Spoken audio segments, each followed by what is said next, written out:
Jæja, góðan daginn og býð ykkur velkomin á ekki þriðji fyrirlesturinn í fyrirlesturröðun okkar og hérna bara ánægilegt er þetta á hérna, það hvað? Á að vera eitthvað konar... Á að vera ljós. Á að vera ljós hérna? Ekki af þessu, þetta bara... Nei, ok, heyrist allavega í okkur. En hérna, ég heiti Svanhvíta Aðalsteinsdóttir og er starfsmaður þróunarsamvinnuskrifstofu utanríkisráðuneytisins. Hérna, við erum bara afskaplega ánægð með þetta samstarfsverkefni og þessa fyrirlesturaröð, þannig að hérna, það er sann ánægð að vera hérna. Við ætlum að hlusta á hana Guðrúnu Helgu Jóhannsdóttur tala þróunarmarkmiðin og það er að segja hvað tekur við, hvað er í post 2015 umræðinni. Guðrún er sem sagt búin að vera mikil áhugamanneskja þessa umræðu og Sameinuðu þjóðirnar og þau markmið sem sett hafa verið árabil og hérna hún er í doktorsnámi eins og og var í Senegal sem hluta af sínu námi. Er það ekki rétt að það var hluta af náminu? Því þú nýtir það allavega í námið, ekki satt? Já, starfaði sem ráðgjafi þar og hérna en hún er mannfræðingur og stjórnmálafræðingur Stjórnmálafræðingur og þróunarfræðingur. Já. Og hérna vann á skrifstofu UNDP í Kaupmannahöfn sem starfsnemi á sínum tíma 2003-2004.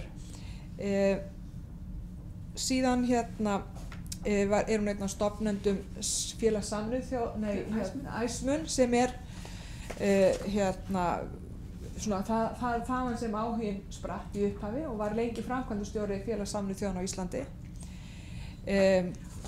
Guðrún Helga er sem sagt núna í doktorsnámi í þróunarfræðum undir leiðsögn Jóhönnu Einarsdóttur sem er hér hjá staðar, er það ekki? Já. Jónínu, sagði ég Jóhannu? Elsku Jónína mín, fyrirgefðu. Gleður mig að kynnast þér. En sem sagt þetta er þá sem sagt þriðji af 4 fyrirlestrum sem Alþjóðamálastofnun stendur fyrir þá í samstarfi við námsbrautin í mannfræði og utanríkisráðuneytið og þá er það síðasti fyrirlesturinn verður eftir viku. Ég held að við látum bara þetta show begin. Guðrún Helga, gjörðu svo vel.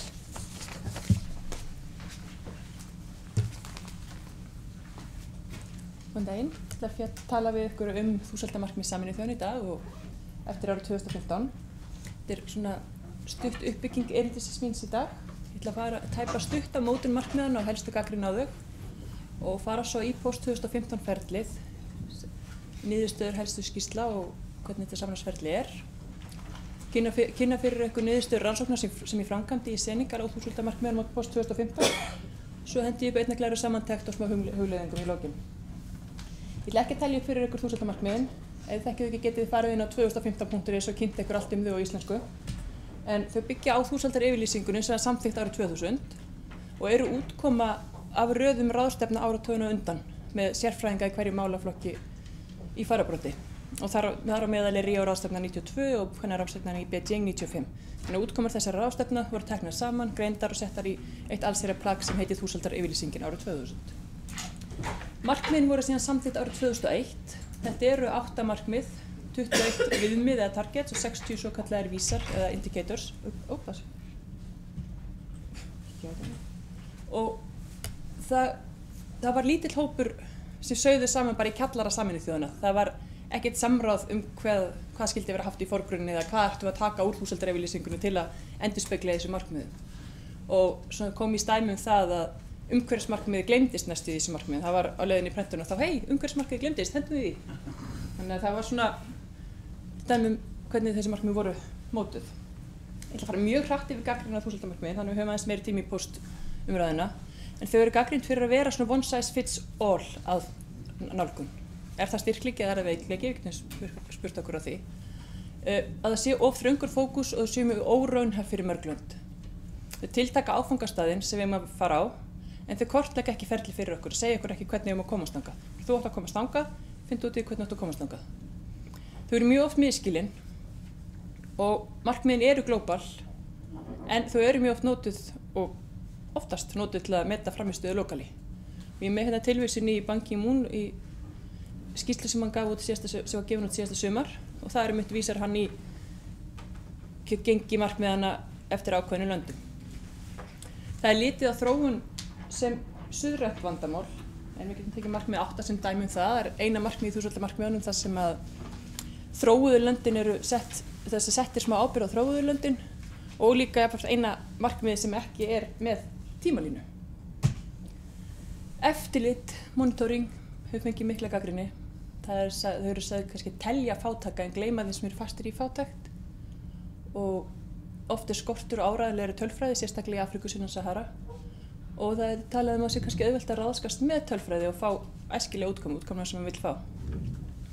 Og listi það eru ákveðin atriði sem er verið að kalla eftir að vanti, mjög mikilvæg atriði eins og mannréttindi og jafnrétti, málefni fatlaðra, læsi fullorðina, kynjamarkmið, sjálfbærni, loftslagsbreytingar, stjórnarhætti og atvinnumál.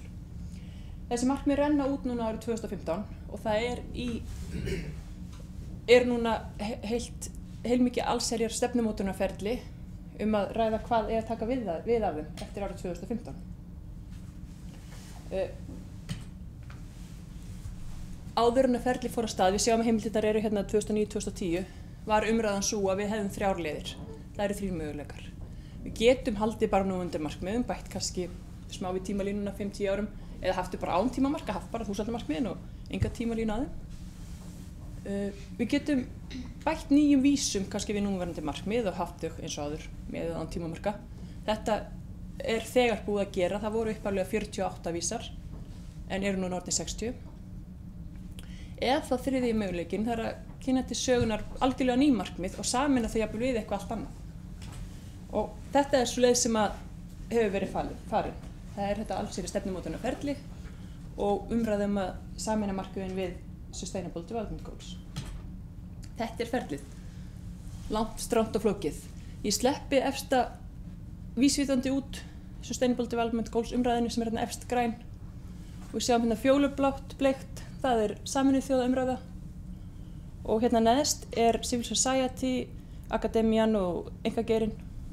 Hérna grátt á milli erum við með samráðsvettvang sem er blanda svolítið af UN, ríkisstjórnum og svona samansuða og þessi ferli koma svo öll út í aðildarríkja umræðu sem að skila sér svo vonandi í nýju samkomulagi hérna í lok árs 2015. Ég ætla að kynna fyrir ykkur fyrst UN Task Team og skýrslu sem þau gáfu út. Það var stofnað í september 2011 og leiðir saman sérfræðinga frá 50 Sameinuðu þjóðastofnunum og öðrum alþjóðastofnunum til stuðningsferlinu. Það er leitt af DSA og UNDP og hefur það hlutverk að styðja við kerfið í undirbúningi fyrir post-2015 aðjanda. Þetta var stofnað áður en að þetta samráðsferli fór af stað. Þeir gáfu út skýrslu sem er svona leiðarljósið inn í ferlið og þeir mynda okkur á að það sama hentar ekki öllum. Við megum ekki gleyma einhverjum úr ferlinu. Við getum ekki sagt bara að við ætlum að bjarga helming fólks úr fátækt. Og það er skortur á alþjóðlegri ábyrgð á markmiðunum og við megum ekki gleyma því að láta mannréttindi, jafnrétti og sjálfbærni inn í framtíðarmarkmiðinu og þau þurfa að hvíla á þessum grundvallar við hliðina. Þetta er mynd sem er leiðarljós inn í ferlið, kemur fram í þessari skýrslu og þarna sjáum við mannréttindi, jafnrétti og sjálfbærni sem eru svona undirliggjandi faktorar sem leiða upp í öll markmiðin og svo 4 stoðir, félagsleg þróun, efnahagsleg þróun, umhverfis og sjálfbærni og friður og öryggi. Förum við aftur í ferlið og tökum High Level Panel skýrslu sem það var skipaður í júlí 2012 High Level Panel of Eminent Persons sem fjallaði ferlið, hafði heilmikið samráð og lokaskýrslan þeirra, hún kallar eftir endurnýjun á alþjóðlegu samstarfi og byltingu í öflum gagna til að fylgjast með framgangi og styrkja eignarhald. Þarna erum við með umræðan monitoring og accountability og ownership sem við þurfum að leggja sérstaka áherslu á og skoða. Út af þessari skýrslu koma 5 forgangsatriði, ekki skilja neitt eftir, munum eftir öllum löndum og öllum hópum innan allra landa. Setjum sjálfbæra þróun í grundvöll, í forgrunn. Umbreytum með hagkerfum fyrir aukna atvinnumöguleika og hagvöxt og byggja frið og skilvirkar og ábyrgar stofnanir fyrir alla, að það allir að hafa aðgang að því, og að mynda nýtt alþjóðlegt samstarf. High Level Panel skilir okkur eftir með hugmynd af 12 markmiðum og þar eru við komið með þessar hugmyndir sem þeir ræða og margar nýjar hugmyndir inn. Svo við sjáum til dæmis að í 1000 markmiðunum eru við með minnka fátækt helming. Þannig eru við með bara þeir sem eru með minna en 1,25 á dag, $1,25 á dag, þá að fara í 0. Það er ekkert helmingur eða 1/3 eða eitthvað, við viljum fá bara alla úr fátækt. Við förum aftur í ferlið og við tökum það sem er á gráu svæði, Sameinuðu þjóðaprósess og samráðsvettvangur. Þetta er United Nations Development Group sem stóð fyrir þessu allsherjar samráðsferli. Það skiptist í 4 hluta og þessar 2 skýrslur í mars og september 2013 eru útkoma úr þessu ferli. Þannig við erum með þeir eru örglóðum smá reglununa. Ég var sjálf mjög ringluð í þessu. Þetta er mikið að ferlum og mikið að skýrslum. En þess voru samráðsvettvangur í 88 löndum, þar á meðal 27 löndum í Afríku og öll samstarfsríki okkar Íslendinga voru með samráðsvettvang og svo Senegal líka sem ég var með rannsóknina mína. Og annar liður í þessu stóra samráðsferli sem að United Nations Development Group stóð fyrir eru þematengdir vettvangar. Þannig að það voru tiltekin 11 þemu og fyrir hvert og eitt þema voru haldir ótal fundir og samráðsvettvangar og hvað er það sem skiptir máli innan þessa þema, var það ekki að virka vel innan þessa þema í þúsaldarmarkmiðunum, hvað þurfum að laga og hvað þurfum að hafa áfram upp í næstu markmið. Þriðji hlutinn er þessi heimasíða World We Want 2015. Hún skiptist í rauninni í 2 hluta. Við erum með þetta þematengda samráð þarna og svo erum við með landasamráðin.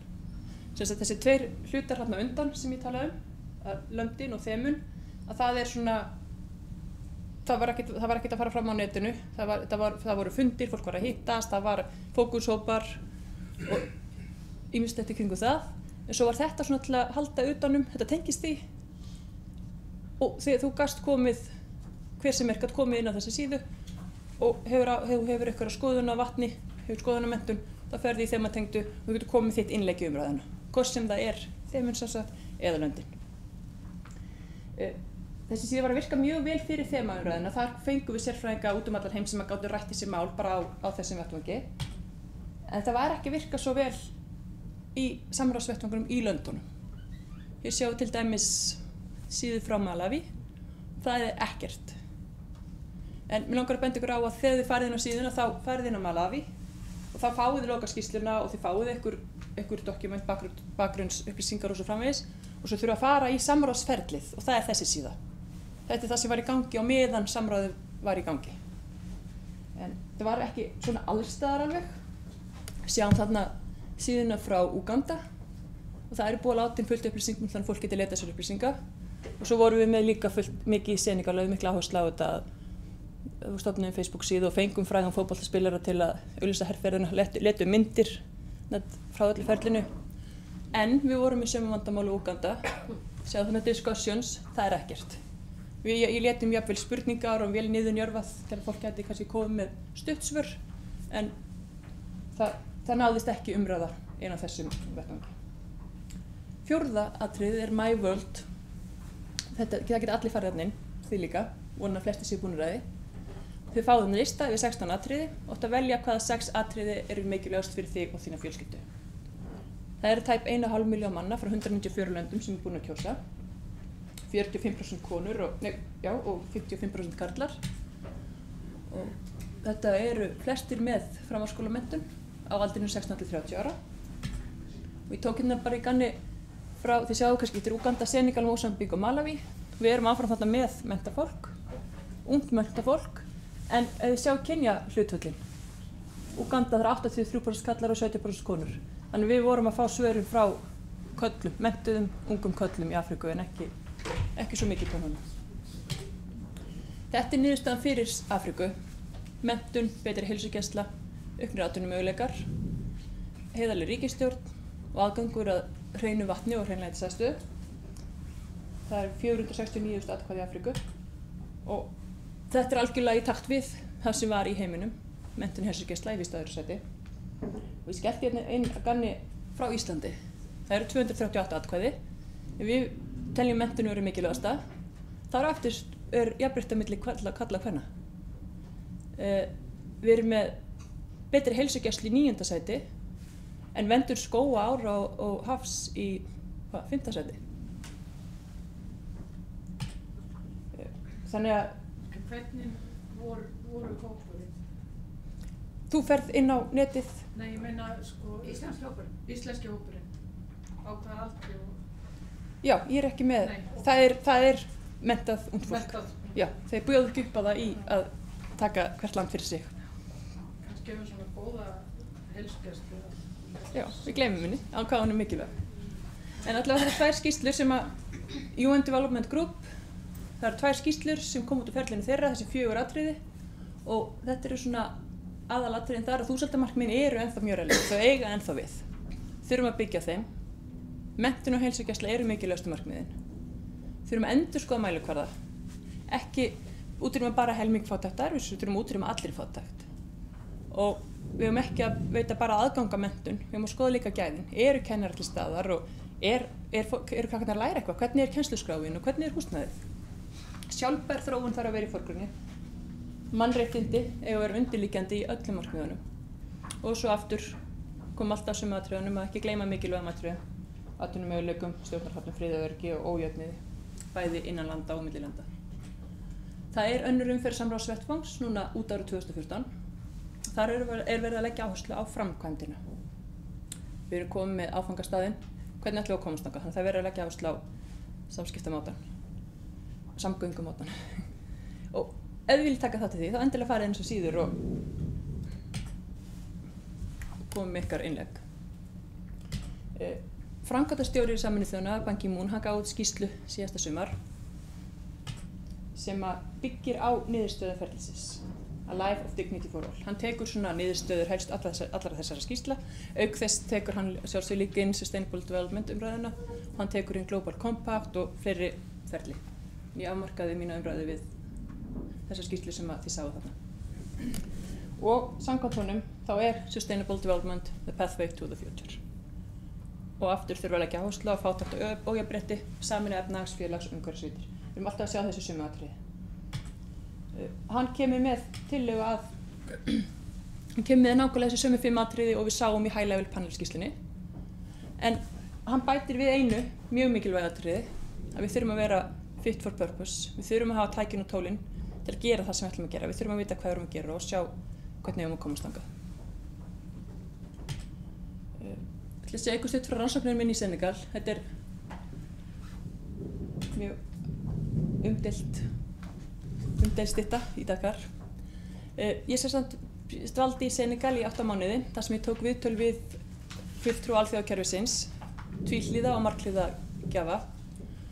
Og eftir þessa 8 mánuði í Senegal þá var ég eiginlega svolítið mikið lost þetta ferli. Það var hvernig þetta virkar allt, og fór til New York í 2 vikur og tók þar viðtöl við fastanefndir nokkra ríkja og við svona helstu aðila sem er að starfa að þessu. Og eru þá að starfa aðferðafræðilega að ferlinu, hvernig þetta virkar. Og ég var svo heppin að fá að fara svo aftur til Senegal á síðasta ári, og Mannfræðiskor Háskóli Íslands gerði samstarfssamning við UNDP í Senegal að senda ráðgjafa niður og starfa að ferlinu. Og þannig ég fór og starfaði sem ráðgjafi fyrir ferlið. Ég byggi á þessum gögnum, auk ógrynni afrituð efnisskýrslum, og netið það er endalaust efni á netinu núna þessi málefni, miklar umræður. Þetta eru lokaafurðin frá Senegal, frá þessum samráðsvettvangi sem er inni í United Nations Development Group ferlinu. Þetta er efnahags- og fjármálaráðherra Senegal og yfirmaður UNDP. Þannig hægri sjáum við konur í fókushóp í Saint-Louis í norðanverðu Senegal sem er að ræða hvaða áhersluatriði þeim finnast, hvað er mikilvægt fyrir þær. Og hérna neðri myndin að þetta er tekið í senegalska þinginu, og við erum þarna með fókushóp með senegalskum þingmönnum. Hvað er mikilvægt fyrir þá? þetta eru niðurstöður af viðtölum mínum við það sem að starfa að þróunarmálum í Senegal. Ég ætla að fram að þetta eru ekki þessar hérna punktur eftir, þetta eru ekki niðurstöður úr þessu Sameinuðu þjóða ferli sem ég starfaði við. Þetta eru viðmælendur mínir sem að vinna í rannsóknum mínir þessi 8 mánuðir á undan. Og þeir eru sammála það að þúsaldarmarkmiðin römmuðu inn vinnu við þróunarmál. Þeir breyttin ekki. Við vorum að vinna að þúsaldarmarkmiðunum fyrir árið 2000 en þeir bara römmuðu það inn. Og skilningur fólks á þróun, hvað þróun hann jókst. Við settu svona ákveðið viðmið, hvað þurfum að gera, hvert þurfum að fara. Við settu fátækt svona á skjáin hjá okkur, þetta var allt. Svolítið svona vel rammað inn hjá okkur og inn fyrir okkur og auðveldar að útskýra þetta. Og með betur innrammaðar hugmyndir hvað við viljum gera, þá auðveldaði það fjármögnun verkefna sem eru tengt þúsaldarmarkmiðunum. En viðmælandi mínu voru sammála að væru jú annmarkar á þúsaldarmarkmiðunum. Þau væru óraunhæf tímalega og fjárhagslega séð. Og það sérstaklega fyrir Afríku og það þarna mikill skortur sem að hvorki ríkisstjórninni gjafar geta brúað. Og sumum fannst þau ósanngjörn. Þróunarlöndin báðu ekkert markmiðin en samt er þeim skellt á þau og þeim ekkert sagt hvernig þau ná þeim en samt þau dæmd eftir því hvernig þau nást. Þau einblína nóg mikið á tölfræði sem segja ekki alla söguna gengi. Eins og við getum fengið 100% stúlkna í skóla í ár en á næsta ári 0% þessara stúlkna í skóla. Við náðum markmiðunum, við getum tikkað við að markmiðunum hafi verið náð fyrir árið í ár en hverju áorkuðum við samt? Það vantar tæki til að ná þeim. Þannig erum við aftur komin að leiðinni að markmiðunum. Þau eru áttin sem við erum að fara í, hugmyndin er mjög góð, vandamálið hvernig komumst við þangað. Og svo markmiðin eru alþjóðleg. Þeim var ekki ætlað að vera lokal, þeim var ekki ætlað að mæla árangur á landsvísu, þau eru alþjóðleg. Og því spurðu þau hvað næst. Ef það væri þú sem myndi setjast niður með blað og penna og segja mér hvernig líta næstu þúsaldarmarkmið út eða hvernig líta markmiðin út eftir 2015, hvað lætur á blaði? Hvernig? Það voru fæstir sem hefðu ykkur skoðun á hvaða markmið eða hvaða vísar eða targets indicators ætti að vera með. Það var mjög svona loðið en þau öll mikla skoðunir á markmiðum í heild. Og við þurfum að halda þessum sumum markmiðum, við megum ekki breyta þeim mikið. Af því ef við komum með eitthvað algjörlega nýtt þá finnst sumum bara eins og öll vinnan sem búin að vera í gangi að hún bara fari í súginn. Og þau verkefni sem búið að byrja á með sem að byggja þúsaldarmarkmiðunum að þau hætta þau og breyta þeim. Þau þurfa að vera mjög einföld og ég spurði að hvað er það sem fátækt fólk vill í raun og veru? Það vill mat, heilsugæslu, menntun, eftir það vill það málfrelsi. Og ef við skellum öllu í þau þá verða þau bara óraunhæf. Þá missa þau mark sem þessi góði rammi sem rammar inn þróunarsamvinnu. Og þau lögðu mikla áherslu líka á það að það þarf að greina hvað þau búið að vera að gera, það þarf að greina gengið þeirra og læra af reynslunni. Þau eru mjög góð, en það þarf náttúrulega aðeins að bæta þau og það er aftur ekki spurning kannski markmiðin heldur leiðin að þau. Og þau þurfa að vera sértækari með áherslu á lönd og svæði, þau þurfa að virka fyrir öll lönd. Við getum ekki skellt one size fits all á þetta. Þegar löndin eru mjög ólík og samfélagi þarf í heild að vera skuldbundið til þessa markmiða. Það á ekki að vera velferðarnálgun þar sem ríki gefur. Það er ekki bara ríkið og ríkisstjórnin sem að skuldbunda sig markmiðunum, heldur þar samfélagið í heild að vera skuldbundið og það er lykillinn að sjálfbærninni. Tók saman hérna svona einnig glæru niðurstöðu mínar frá rannsókninni minni frá viðtölum mínu við viðmælendur í Senegal og hinn því segir New York, þá ég bæði að meina viðmælendur mínir í New York og þessar skýrslur post 2015 ferlisins að því að hugmyndir viðmælenda mín í New York, ég get algjörlega lesið þær út úr niðurstöðum skýrslana. Niðurstaða mín að þúsaldarmarkmiðin eru góð og þörf fyrir þróunarmál en við þurfum að fá lýsingu á hvernig við komast á þennan áfangastað sem okkur ætlað að komast á. Og það var svona mismunur á stemmingu gagnvart þeim í Senegal eða New York og það Senegalar vilja ekki breyta miklu, Senegalar, viðmælendur mínir í Senegal hjá Alþjóðastofnun, vilja ekki breyta miklu, þeir vilja halda áfram með þessa vinnu sem er búið að vera að vinna og það er búið að vinna heilmikla vinnu og búið að fjölmörg verkefni, þannig við þurfum ekki stórvægilega breytingar, einbeitum okkur að frekar hvernig við ná þessu sem við erum búin að setja frá núna.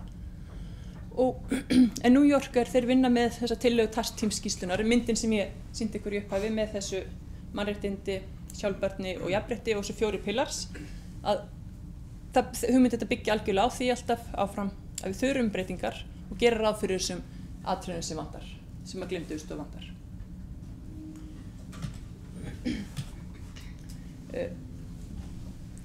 Hendi hérna nokkrum hugleiðingum á blað til að skella fram til ykkar. Þúsaldarmarkmiðin breytti ekki hvernig þið unnið. Mun post 2015 breyti ykkur hvernig verður unnið? Og svo hvert hlutverk þessara markmiða? Eiga þau að stuðla að breytingum eða eiga þau að ramma inn þá vinnu sem við verðum að vinna? Viljum við að post 2015 breyti því